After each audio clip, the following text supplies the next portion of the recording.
খেলিছ এ বিশ্বলয়ে বিরাট শিশু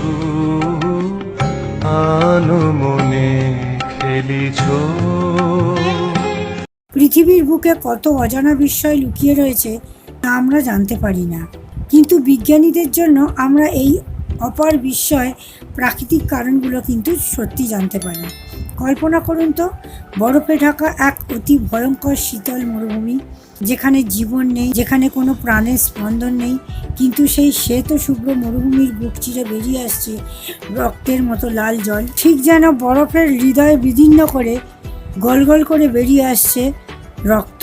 এই স্থানটি সত্যি কিন্তু আছে পৃথিবীতে। জায়গাটার নাম অ্যান্টার্কটিকা, আর ওই অঞ্চলটির নাম ব্লাড ফলস। 1911 সালে অস্ট্রেলিয়ার ভূতাত্ত্বিক টমাস গ্রিফথ টেলর এটি আবিষ্কার করেন, এবং তারপর থেকেই গবেষকরা এই অবাক বিস্ময় জিনিসটি নিয়ে আলোচনা করেন। এই বিস্ময়কর জলপ্রপাতটি মানুষের মনে একটা কৌতূহল তৈরি করে। নমস্কার, আমি সুমিতা গুপ্ত। আমার চ্যানেল পুরাণে বিজ্ঞানের তরফ থেকে জানাই সকল দর্শক বন্ধুদের শুভেচ্ছা ও অভিনন্দন।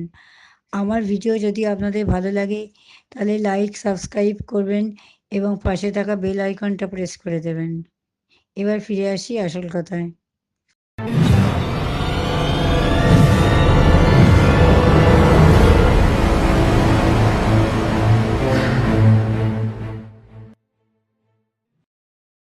জানা গেছে প্রায় 20 লাখ বছর আগে বরফের নিচে আটকে থাকা এক লবণাক্ত হ্রদের জন্য জলের এই রক্তের ঝর্ণা তৈরি হয়েছিল, যেখানে অক্সিজেন নেই, সূর্যের আলো পর্যন্ত পৌঁছয় না, তবুও সেই জল জীবাণুময়।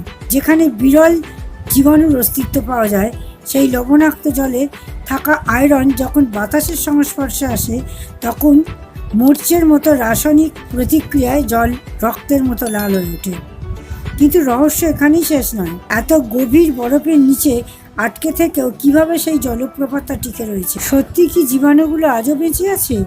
এই জলপ্রপাত কি আমাদের সৌরজগতের কোনো বরফে ঢাকা গ্রহের জীবনের অস্তিত্বের ইঙ্গিত দেয়? বিজ্ঞানীরা আজও এর উত্তর কিন্তু খুঁজে পাননি।